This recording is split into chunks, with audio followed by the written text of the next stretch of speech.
Après avoir cru que le ciel allait nous tomber sur la tête, une éclaircie pour reprendre la mer.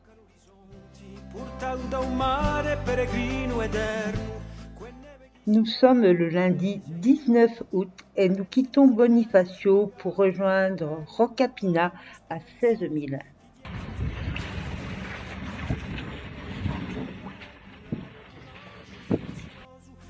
Da tracciata quando a luna accendo più alto sciappale mi ne ho da cantare queste con l'uomo incatenato più di stellari allora chi a notte Et sortir du port de Bonifacio peut vite devenir un vrai bonifiasco si tu n'as pas le compas dans l'œil.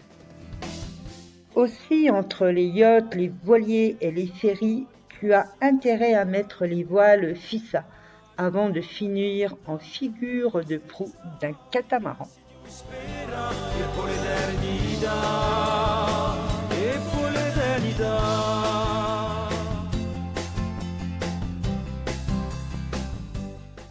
Arrivé dans la baie de Rocapina, célèbre pour son lion, un énorme rocher sculpté qui ressemble à un lion majestueux surveillant la mer.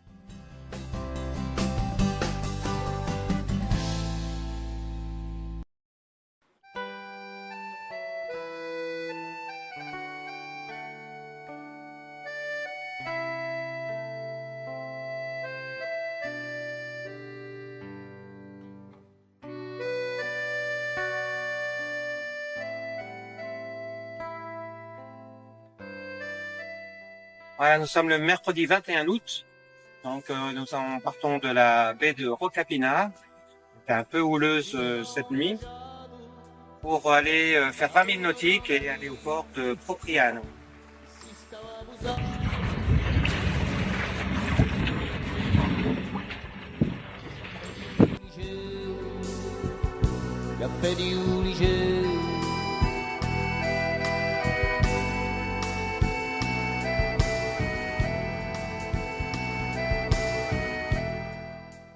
Une navigation le long d'une côte sauvage où le maquis descend jusqu'à la mer.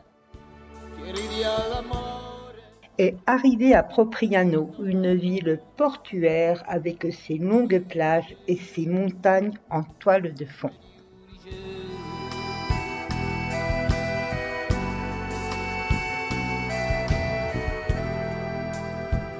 ci mettiamo un fondo intorno a un caffè e arriva le mondo.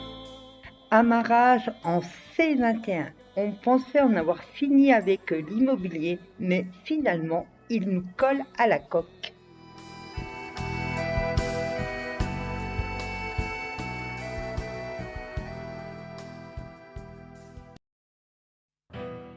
Petit matin à Propriano, si tu penses ouvrir les yeux sur un port paisible, eh bien, c'est raté. Tu te retrouves nez à nez avec un immeuble flottant qui, vu la foule qui en sort, doit cacher une ville entière dans ses cales.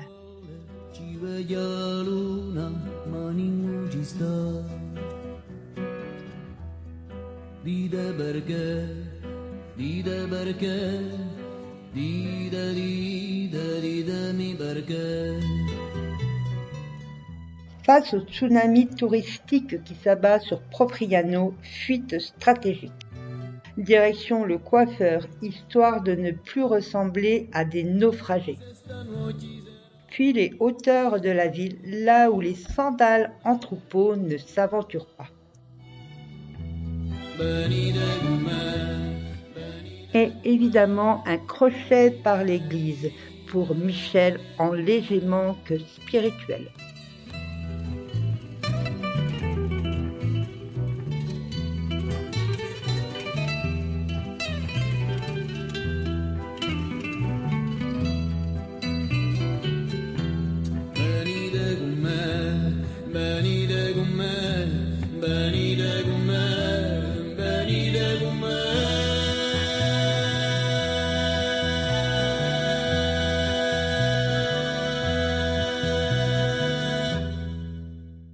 Aujourd'hui, on a sorti les vélos, direction Sartène, 30 km et 300 mètres de dénivelé. Et tu pédales avec l'impression de rouler avec des freins bloqués.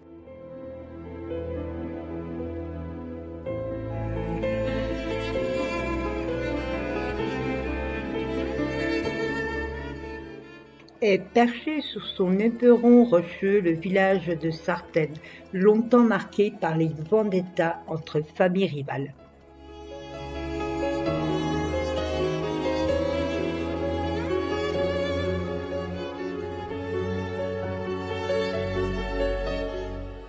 De petites ruelles et des passages voûtés où l'on pourrait presque entendre les murmures des siècles passés.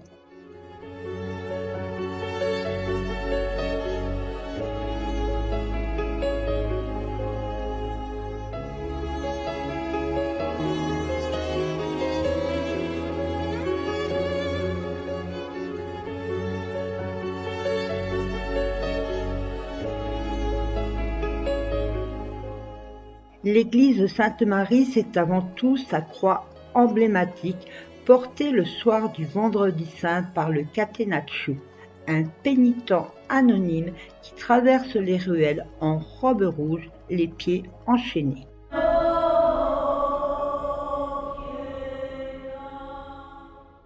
Eh bien, si l'aller était une épreuve, le retour doit être une formalité.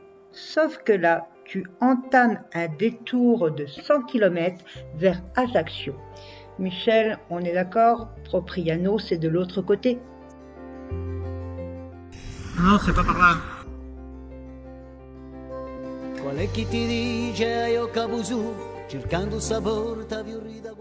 La descente Sartène-Propriano, c'est comme un cadeau après l'effort. Vitesse, freinage stratégique pour ne pas finir en vol plané et la révélation soudaine de pourquoi tu as autant souffert à l'aller.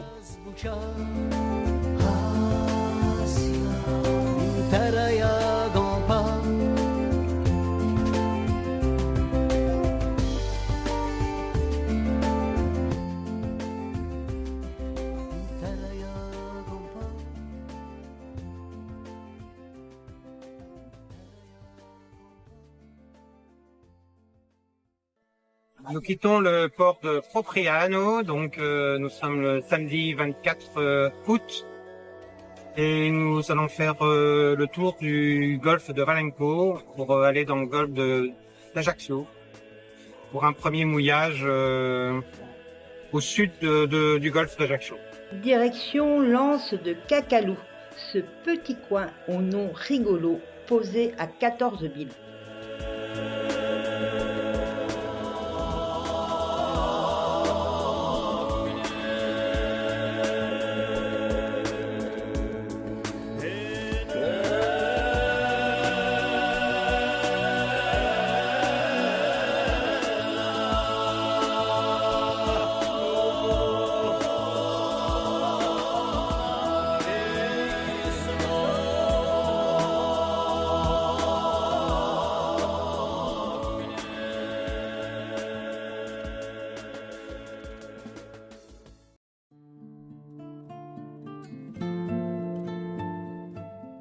Seul au monde hier au soir, encerclé ce matin. Bienvenue à la kermesse nautique dominicale. Barbecue flottant et conversation à 120 décibels. Passons le dimanche dans la baie de Cacalou, au sud du golfe d'Ajaccio. Donc là, la température de l'eau est très bonne, on va aller se baigner et puis profiter de la journée avant de passer prendre un mouillage à l'île des Sanguinaires dans la soirée. Départ hésitant et une entrée dans l'eau façon feuille morte.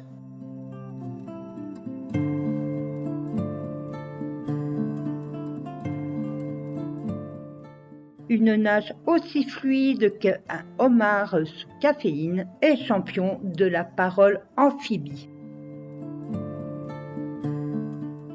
Et moi en mode séchoir à palme. Fin de journée et direction les îles Sanguinaires, 4 cailloux qui rougissent au coucher du soleil, d'où leur nom d'ailleurs.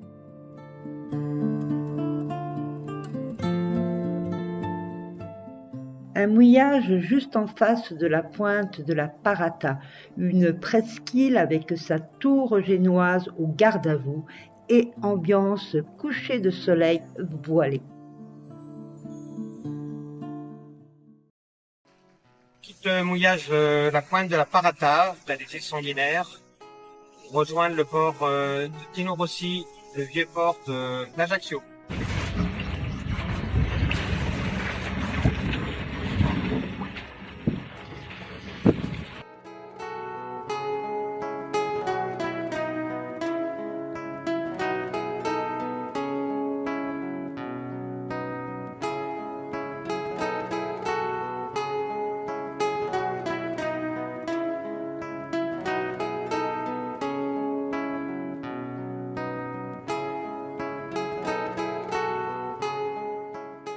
Passage devant notre ancien club de vacances où nous avons bossé plusieurs étés et vécu une expérience immersive avec la mafia corse. Les types arrivaient à la cool. Bonsoir, maintenant c'est chez nous. Bar privatisé, boîte de nuit confisquée et profit détourné. Et un soir, jackpot, les clients de l'hôtel pètent un câble, manif aquatique, tout le mobilier finit dans la piscine. Et toi, tu joues à cache-cache dans les chambres, espérant ne pas finir dans la piscine avec la table de ping-pong.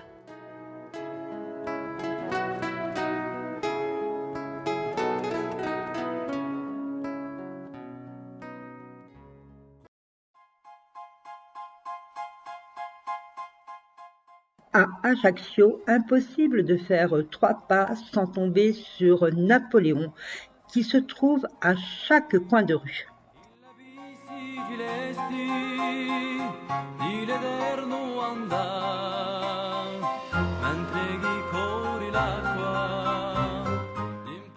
Et là, la maison natale où le petit Bonaparte a poussé son premier cri, probablement déjà en train de donner des ordres à la sage-femme.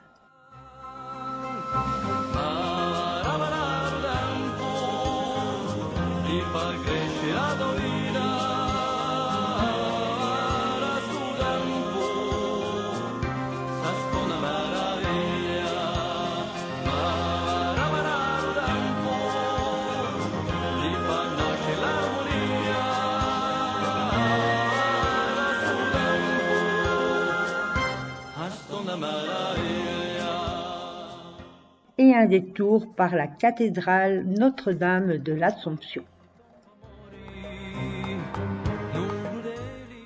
Et c'est ici que le pape François viendra pointer le bout de sa calotte le 21 septembre.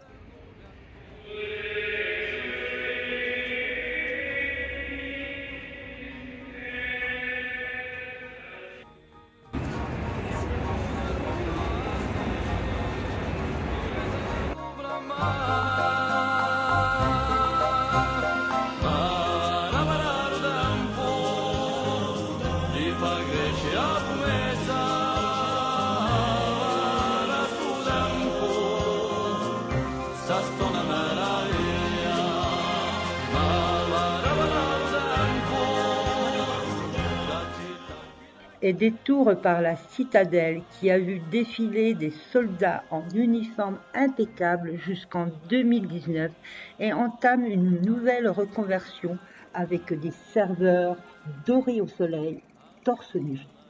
Un véritable séisme culturel et textile. 2 nuits au port d'Ajaccio, le port Tino Rossi, en hommage à cet amoureux de la mer qui disait souvent que sans la chanson, il aurait fait sa vie sur un bateau. Nous sommes le mercredi 28 août et nous partons en direction de Cargès après une halte au golfe de Lava.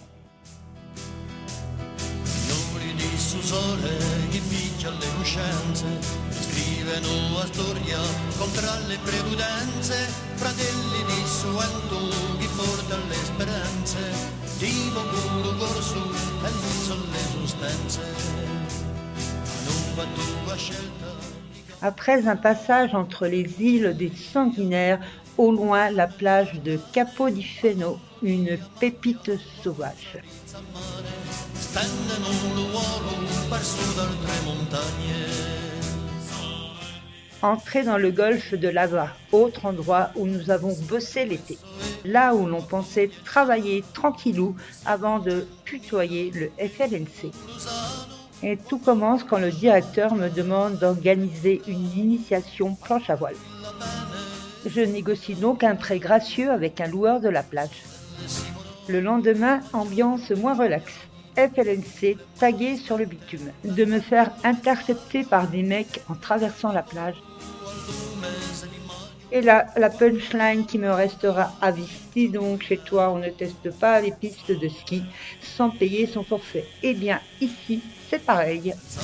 Et oui, en Corse, le maquis a des oreilles et des archives complètes.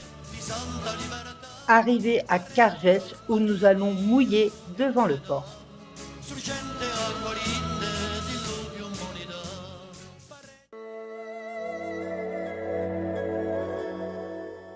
Ce matin, mission annexe. Objectif, visiter Cargès, son port, ses églises et Ivan Colonna qui, depuis sa dernière cellule, a chopé la plus belle vue. Petite grimpette depuis le port, premier virage, premier essoufflement et un zoom photo pour se donner une excuse. Et là-haut, jackpot, 2 églises face à face. Tout d'abord, une église orthodoxe plantée par des colons grecs venus se réfugier au XVIIe siècle.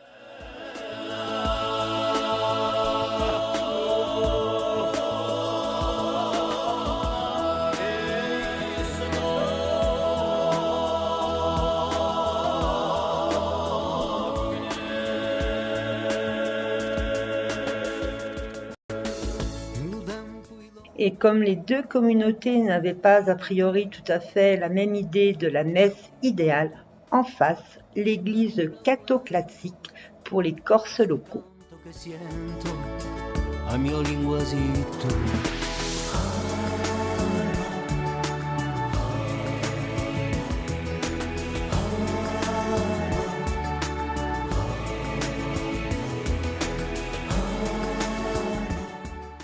Et l'on contemple le port sans se douter qu'une longue traversée à la rame nous attend pour rejoindre notre mouillage. Notre torpedo nous a lâchés et notre retour va ressembler à un défi physique pour les bras.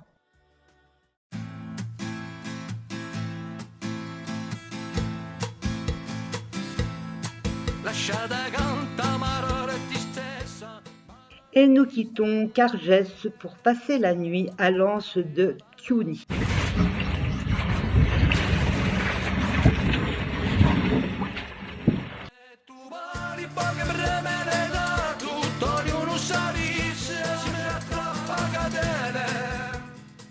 Et souvenir du jour où l'on a débarqué en quad au Club Med comme des candidats de Pékin Express qui ont oublié de prendre une douche.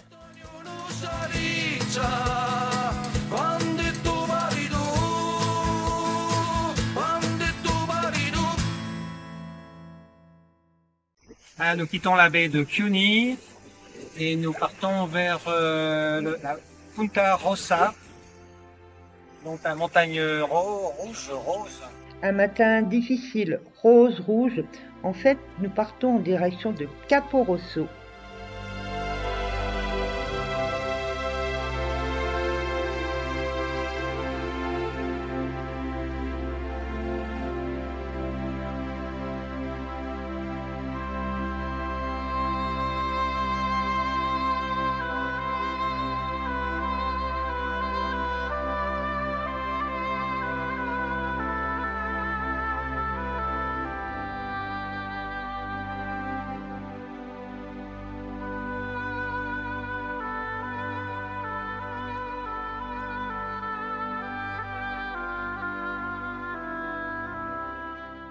Mouillage à la Cala di Palu.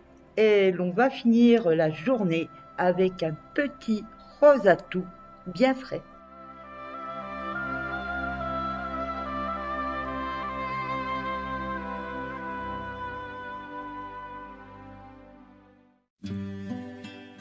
Donc samedi 31 août, partons de Capo Rosso et nous allons passer par les Calanques de Piana, le golfe de Porto, Girolata.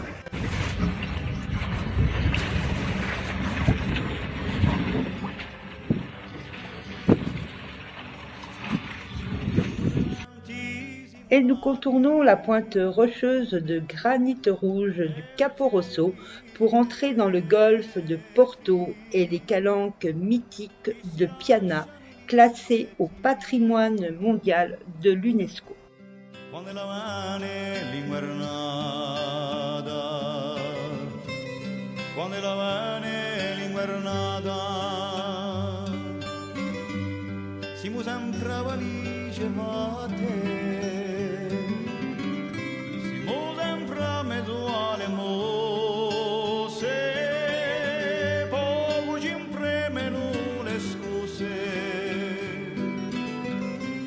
E poi non le sfate, e poi non le sfate. Siamo diversi di vertenza, siamo diversi di volontà. Passage devant Piana, village perché sur la montagne.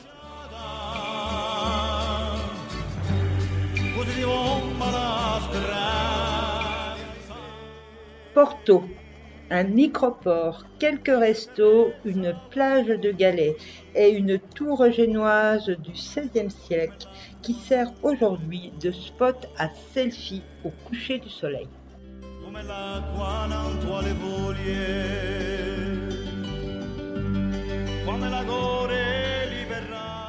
Direction Girolata, un micro-village perdu entre falaises et maquis.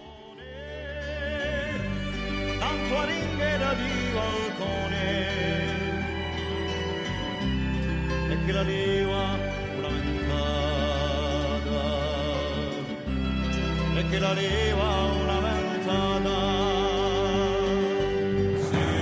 Siamo diversi di vertenza, siamo diversi di volontà, così di nuovo alla mesciata, così di nuovo alla speranza.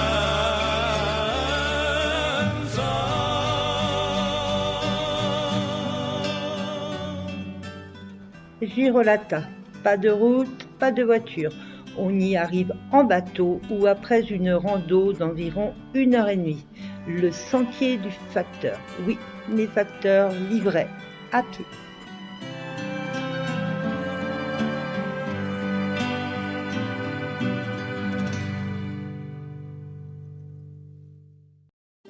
Quittons le golfe de la Girolata. Et donc une journée de navigation, peu de vent, jusqu'à la Revellata au nord de la Corse, un peu avant Calvi.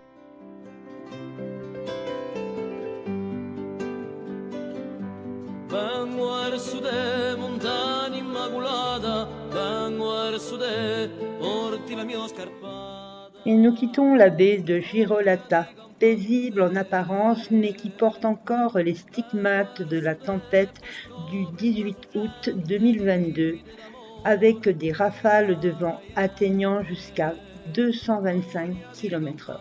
De quoi nous rappeler que la mer sait être aussi magnifique qu'imprévisible, entre brises légères et coups de tabac surprise. Et c'est sur une mer d'huile que nous mettons tout d'abord le cap sur la réserve naturelle de Scandola, classée au patrimoine mondial de l'UNESCO.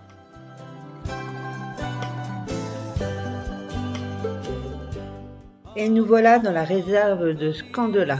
Ici, pas question de jeter l'ancre ou de débarquer pour un pique-nique sauvage. e vede verso te. Bene nazione, bene verso te, quella corsica nazione, chi se la libera con te, come la celuverido con po' più Des arches rocheuses spectaculaires, des pitons déchiquetés qui défient l'équilibre. Tiens, ça ne va pas tomber ça? Non, c'est du solide.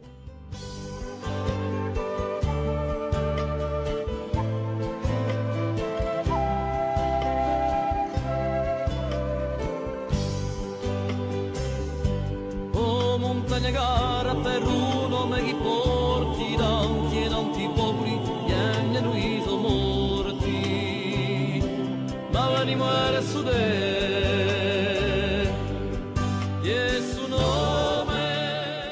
Et l'on se croirait presque dans un monde oublié, si ce n'est pour la faune marine, mérous, dauphins et balbuzards pêcheurs qui restent les vrais propriétaires des lieux.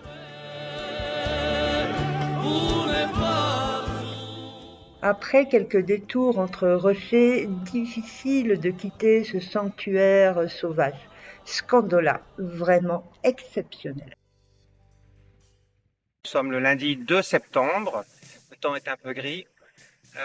Donc nous sommes dans la baie de Nicchiaretto, un peu au sud de Calvi. Donc nous allons rejoindre le port de Calvi, on a 1h30, 2 heures de navigation.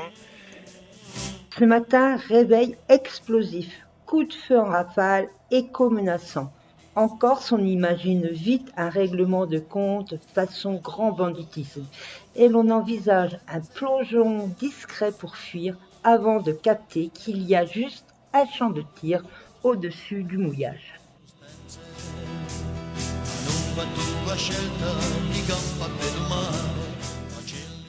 Et cap sur Calvi en mode esquive sous les balles du champ de tir.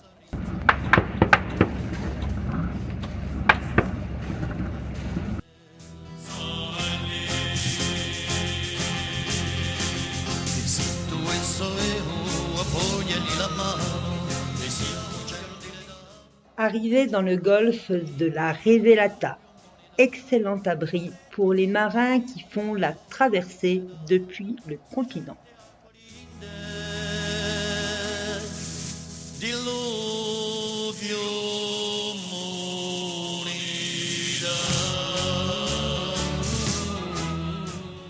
Au loin, la citadelle nous scrute de ses pierres ancestrales et nous voilà prêts à explorer Calvi.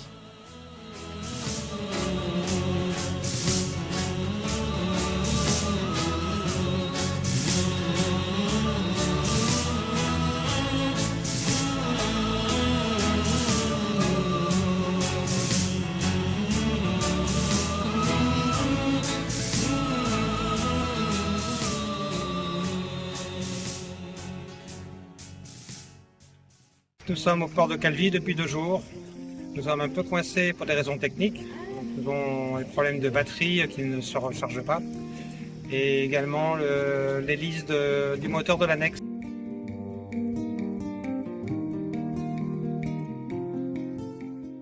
Bon, visiblement les dieux de la logistique ont décidé que Calvi méritait qu'on y reste un peu plus longtemps. Et quoi de mieux que de se balader sur les remparts.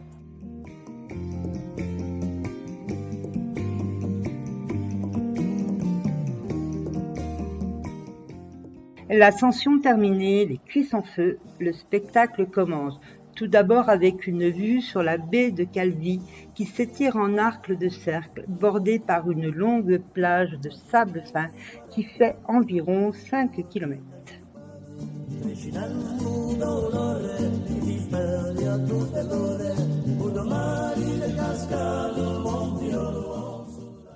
On dit que par beau temps, on voit Saint-Tropez et les Alpes du Sud depuis les remparts. Mais nous avons eu droit à une belle démonstration de 50 nuances de gris. Saint-Tropez disparu, les Alpes englouties.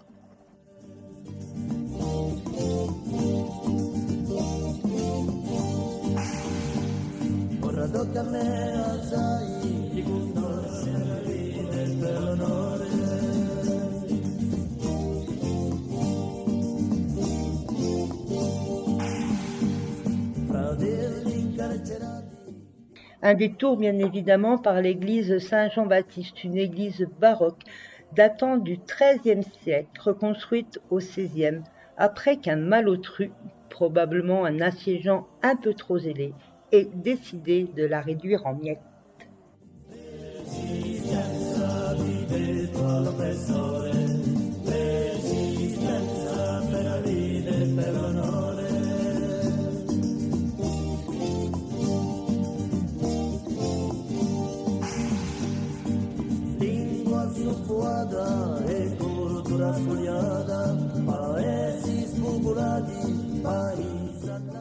Et pour ajouter un peu de cachet à la visite, on dit que Christophe Colomb serait né ici, légende ou réalité.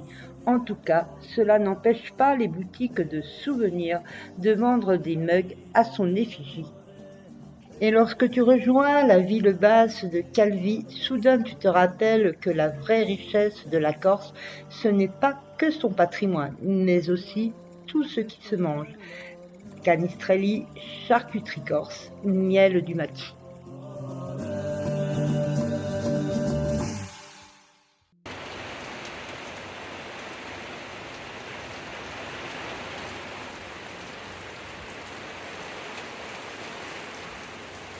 La pluie est tombée dru il y a 2 minutes, ça entend le tonnerre, tout est prévu. C'est bon être au port plutôt qu'en mer, 35 nœuds en rafale. Donc voilà, donc on va attendre patiemment que ça se calme.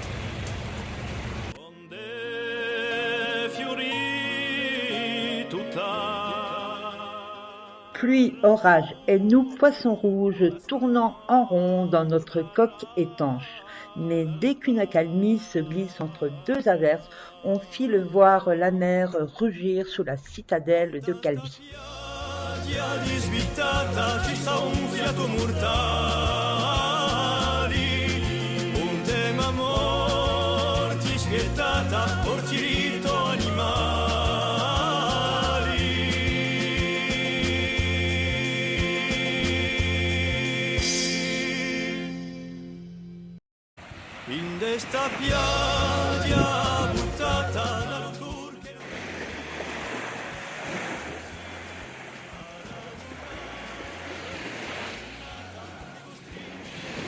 Et lorsque le soleil revient, ne vous y fiez pas. Le vent continue de jouer les troubles fêtes. Demain, direction l'île Rousse, excite les vagues, place au rail.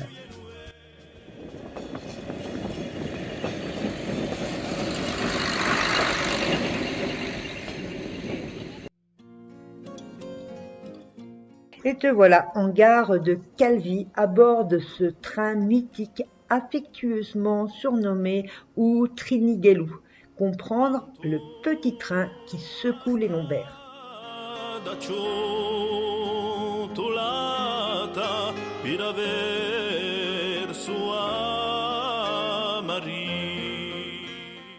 Te voici donc installé dans cette bonne vieille Micheline brinque-ballante pour 45 minutes d'épopée ferroviaire entre grincement des essieux et grondement des vagues.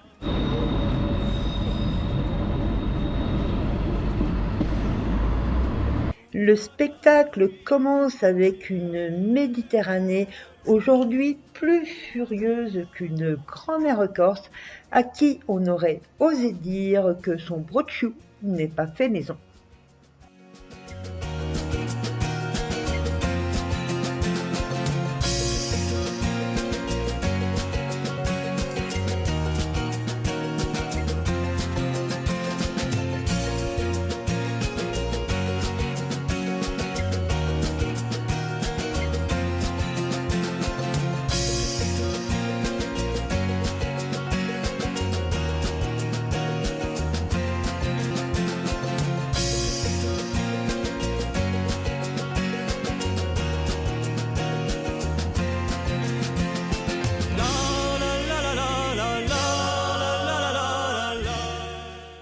Et le train s'arrête enfin, épuisé mais victorieux, à l'île Rousse.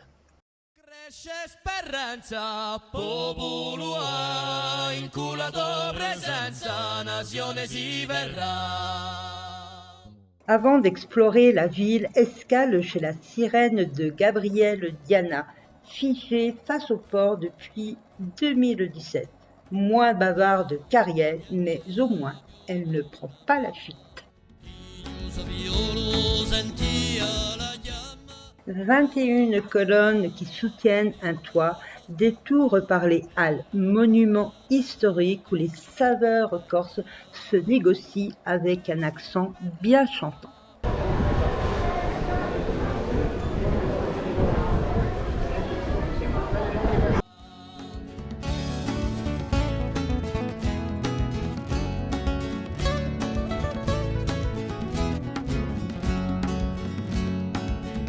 Abbiamo cambiato un po' di governo, chi ci hanno promesso lo erano eterno. Direction les îles de la Pietra, un petit archipel sauvage au large de l'île Rousse. Une balade qui secoue autant que le vent.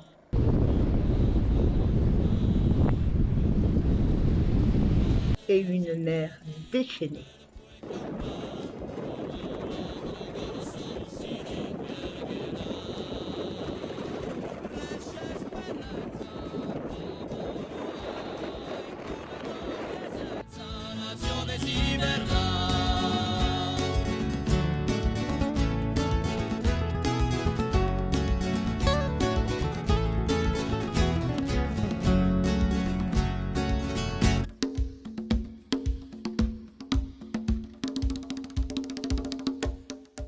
Et l'on embarque à bord du Trinigelo.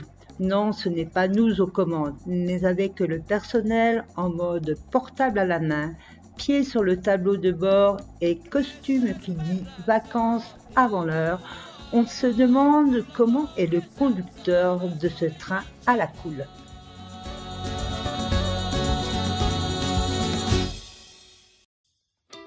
Aujourd'hui, sortie vélo avec option vent de face. Alors, petite balade depuis Calvi, en passant près de la presqu'île de la Revalata, et puis la route départementale jusqu'au dernier mouillage que nous avons fait avant de venir à Calvi.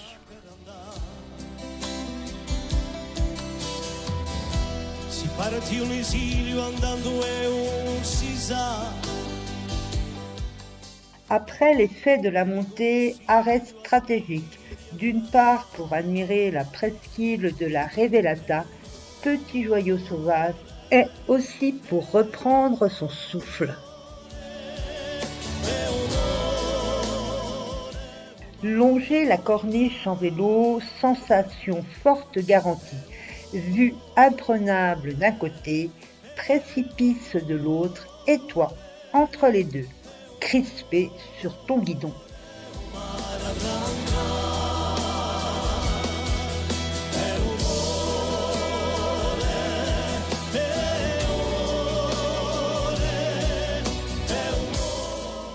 Direction la baie de Nicaretto, où, pour recharger les batteries, une pause glacée s'impose. Bon, une séance vélo, une douzaine de kilomètres et un petit arrêt light pour Michel. Faut prendre des forces. Moi, je suis plus raisonnable.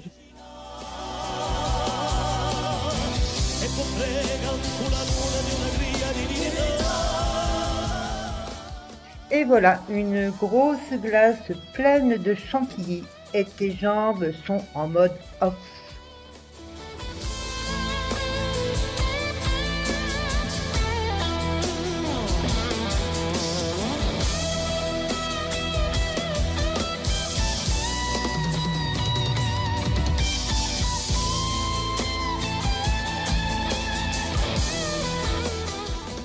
Après avoir souffert comme une forcenée pendant la montée, tu t'attends enfin à souffler un peu.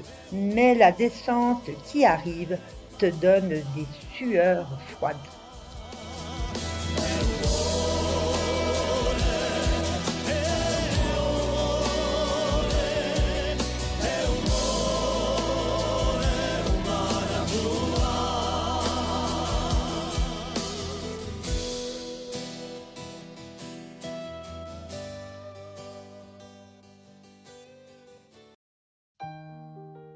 Lundi 16 septembre, nous quittons enfin Calvi, après un changement de clavette de l'hélice de notre moteur électrique, digne d'une épopée, d'une quête de chargeur de batterie plus longue qu'une sieste corse, et sans oublier d'arroser l'anniversaire de Michel.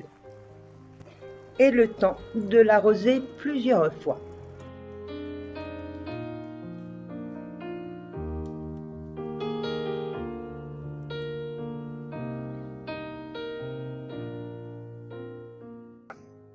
Donc nous partons pour Saint-Florent. Là, le vent s'est bien calmé, la mer est calme pour l'instant. On devrait avoir un petit vent de travers. Et c'est parti pour 23 000 de navigation sous un ciel bien gris.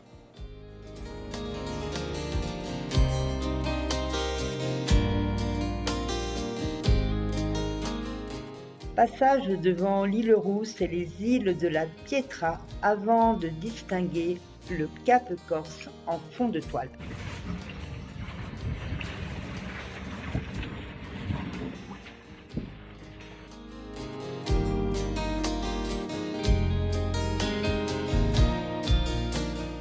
Saint-Florent en vue.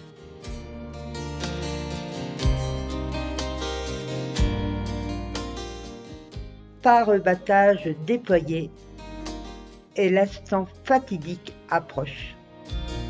L'angoisse de l'accostage, ce moment où chaque manœuvre devient une épreuve de précision et où chaque spectateur sur le quai semble être un expert en nautisme, prêt à juger. Après une manœuvre fluide ou du moins pas trop honteuse, nous voici donc à Saint-Florent, ce village niché entre le désert des Agriades et le Cap Corse. Le Saint-Trope corse, mais en mieux, car moins de bling-bling et plus d'authenticité.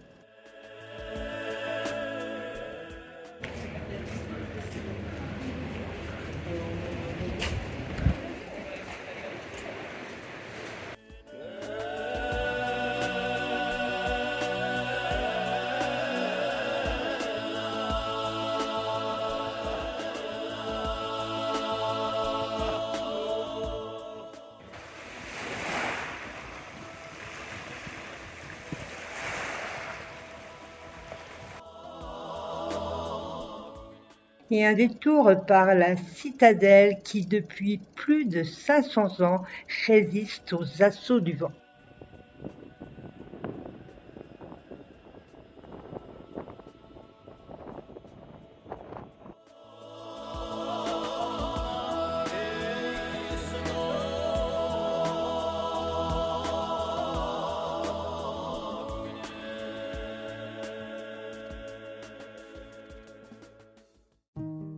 Mauvais temps sur le Cap Corse et un confinement en bonne et due forme à Saint-Florent pour quelques jours.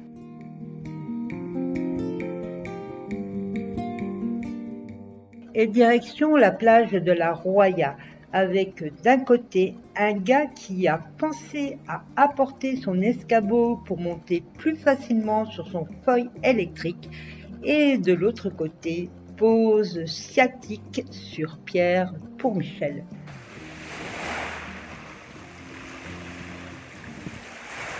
On va où? On va à Patrimonio. On va boire un coup? Ouais. Quand Michel m'a parlé patrimoniaux, j'ai compris cave et dégustation. Et l'idée d'un petit verre me fait pédaler plus vite.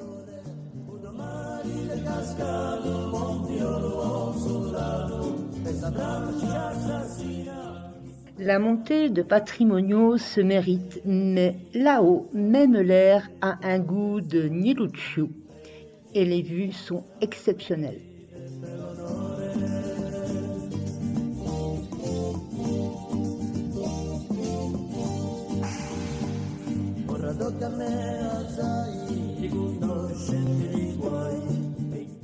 Alors que je m'imaginais déjà un verre de vin à la main, Michel a un autre plan, direction Nonza.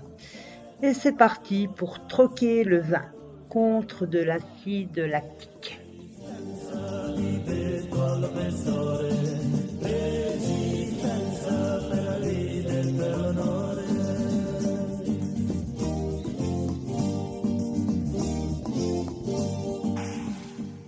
Halte divine à Farinolles, une vue imprenable, une église baroque du XVIIIe siècle, et toi qui pries pour que la route continue en descente jusqu'à la mer.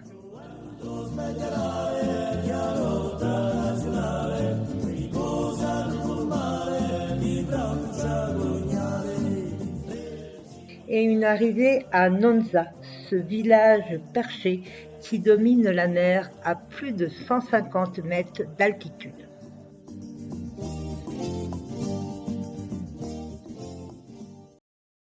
Et à peine arrivé, l'église Saint-Michel de Nonza nous attend, perchée au sommet comme un phare pour les âmes et les cyclistes épuisés que nous sommes.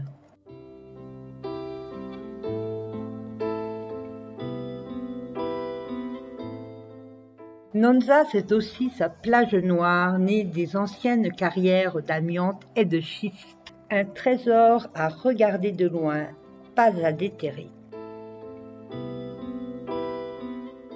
Petite grimpette vers la tour Paoline, parce qu'il faut souffrir un peu pour goûter à la vue.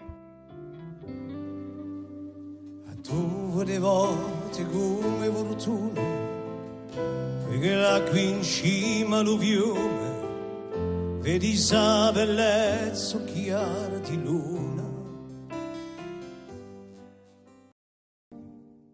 Plus de 40 km dans les jambes lorsque tu quittes Nonza. 20 km pour rejoindre Saint-Florent et la question est de savoir si ta batterie va tenir le coup pour ne pas finir ta journée à pied.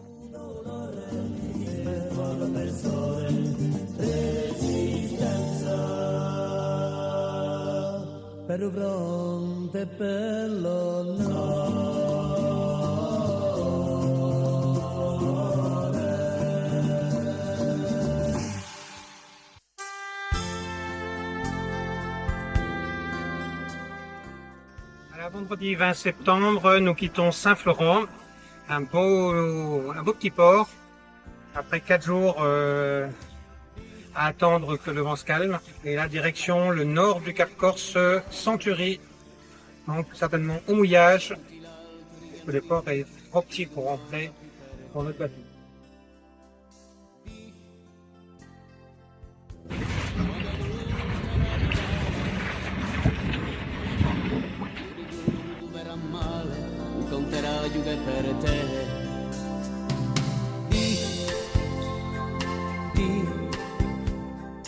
Depuis le bateau, regard sur la route qui serpente jusqu'à Nonza. Même parcours qu'en vélo, mais cette fois sans lutter contre la pente, le vent et la chaleur.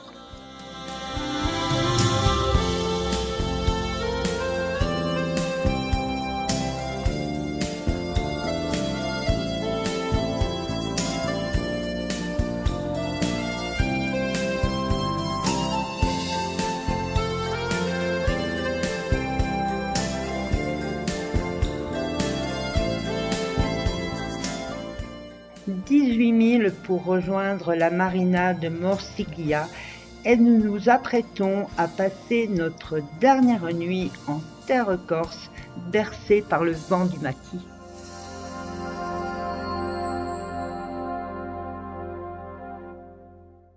Ouais, samedi 21 septembre, donc nous partons de Century, petit mouillage à côté du port. Donc nos derniers mouillages en Corse et en France. Donc nous avons rejoint l'île de Capraia en Italie.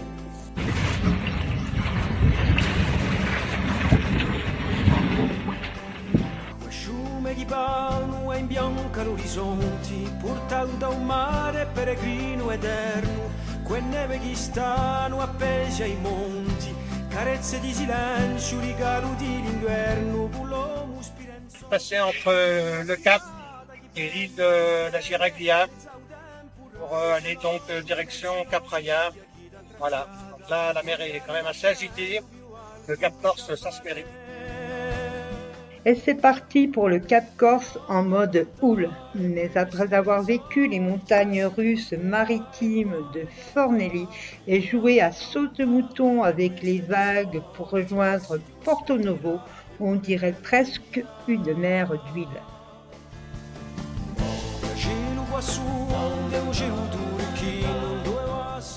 Et arrivé à Cap Raya, qui, entre ses falaises rouges et son eau cristalline, nous dévoile son côté volcanique comme un chef-d'œuvre sculpté par le feu et l'érosion.